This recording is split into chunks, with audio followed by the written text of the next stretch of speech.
Okay, so I posted a video a couple of nights ago about some strange UFO sightings in Harran, and yes, now we know what it is. When you boot up your Dying Light game at the moment, you're going to see this on the home screen, and it's a low gravity event. There's also a DLC, but I'm going to cover that in a different video. I just want to talk about the event for now. Mine's a little bit bugged out. I've only got one community event showing, and that's the global one. For this, you're going to get 3 King mods. And yeah, I didn't actually get the personal bounty for some reason, which is to get a gold version of the new DLC sword. I'm not too bothered though, because I do have the DLC and I've used a gold machete to make the blueprint, so it's essentially the same thing for me. And yeah, it's called the shifter, I think, because it basically shifts its elemental effect during chain attacks, which is pretty cool. And of course, I'm going to have to put on the V9 Defender suit for the event, because why not?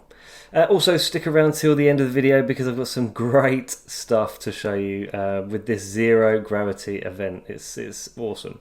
So before you venture outside, go and see the quartermaster, because for the duration of the event, he's going to have a double barrel shotgun and a pistol for you every time you go in there. And also every time you go into a safe zone, it's going to replenish your ammo, so you don't have to worry about buying ammunition. So once outside, the first thing you're going to realise is that this is also a viral rush type event, and yeah, all of the zombies are going to be coming at you left, right and centre the minute you step foot outside. Yeah, pretty hectic. You may not like this kind of thing, but it's great fun, I think. And also, as you saw there, the low gravity means that the zombies will actually float away like balloons as soon as they've been killed.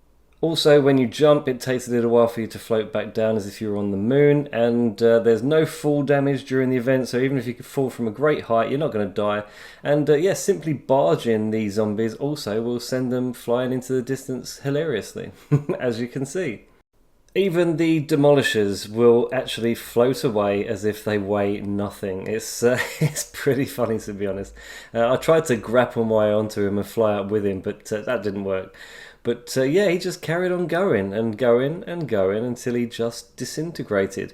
And the funny thing that happened then is the pack from him just fell to the ground. Never known anything like it. So in the DLC trailer, the bad aliens were sort of made out to be zombies wearing a funky suit, but in actual fact, they are just bandits. Ever since the Rust crossover event, these bandits were dotted around for that event, and they were basically in a yellow and green hazmat suit. These guys seem to be wearing the new alien suit and also have yellow and green details, but they behave in exactly the same way as the Rust crossover event bandits do. And yeah, there you can see it kind of lights up in the dark as well. It's quite a nice effect. They're always tied up by these virals for most of the time, but once you've helped them out and killed all the zombies, they will turn their attention to you. So quite a lot going on in this event. It's action-packed and great fun, but we haven't got to the best bit yet. Okay, the rewards aren't exactly out of this world, but look at this. If you have the Pyza suit blueprint, I will explain what that is in a minute, then you can literally fly. Now, ordinarily, the Pyza suit is a great way to sort of leap off of buildings. It's like a wingsuit, but gravity does still bring you down, you know, relatively fast. But during the low gravity event, it seems that you can literally just fly as far as you like without really descending at all. It's great. Although I did find out to my peril that you can still get jumped on by volatiles and get killed if you get too close to buildings, etc. So yeah, watch out there. It looks lovely at night. The Pyza suit blueprint can be found here in the old town, and basically once you're on top of this building, look for this green chimney, and when you manage to step on top of it, which isn't easy in low gravity, there's a prompt for World 1.1, and once you've selected that, you'll basically just load straight into this really weird Mario type kind of Easter egg level. And yeah, the Pyza suit blueprint is hidden on a secret block. I don't actually have the footage at the moment. Maybe I'll do another video. There's plenty of them on YouTube, to be fair. But yeah, but look at this. This is incredible. Get high enough and you get such a fantastic bird's eye view of the old town there.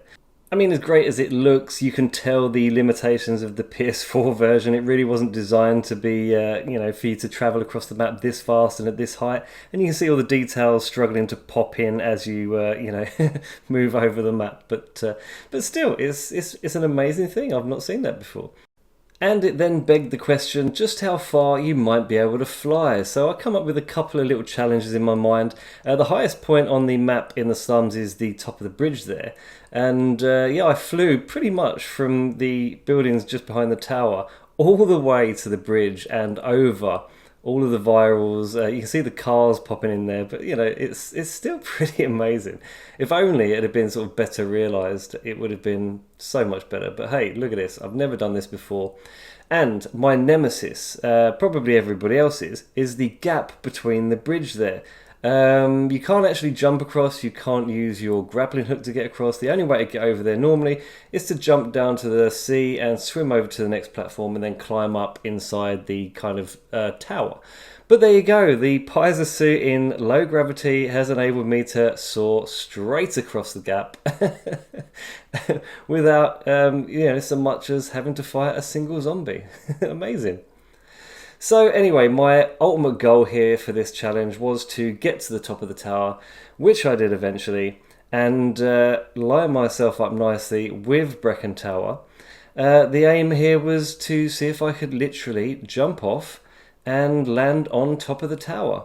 Now it does take quite a while, so I've trimmed the video down slightly for you. But yes, that was the perfect height, and if you time it right and open the wingsuit up in time, you can maintain the height so that you're level with the top of Brecken Tower. Obviously the details there aren't as great as they would be if you'd actually gone up in the lift, because there is a separate load screen to get to the top. And that is why when you try and land on it, you just fall straight through the building and all the way down to the lower levels. However, it does kind of break the tower, as you can see. You can see the Dying Light 2 banner from the inside. All the walls have disappeared, and you appear to be hovering above the ground floor, which is pretty cool. Although, amazingly, that guy seems to have spotted me. It was just nice to have a little walk around. I've seen a glitch like this before that could be triggered from inside the building, but I've never managed to trigger this glitch from, the roof. There's the Hell Raid arcade machine, and there's the Quartermaster over there in the corner. It's brilliant. I love it. It's fantastic. I've had such fun flying around the map. I've also tried it in the countryside as well in the following DLC, but again, that is a pretty big map. I did manage to fly literally from one end of it to the other though, but that would have been pretty boring for you to watch. And you can see there that I actually managed to fall back through into the proper level, and the game isn't broken. Right, as far as I can tell, there doesn't seem to be any information as to when this event is over. I think that they dropped it kind of early. For some reason the DLC came out before they'd even released a trailer for it, and as I showed you the other day, the UFOs turned up in the map before we even knew what was going on. So I think something kind of went wrong along the way, and I think they just dropped this event basically because the cat was out of the bag. I'm enjoying it though. It's a little bit bugged, as I said, but I'm sure you'll have lots of fun with this one. And if you like this video, please don't forget to leave a like and subscribe to my channel, and I'll see you on the next one. Cheers.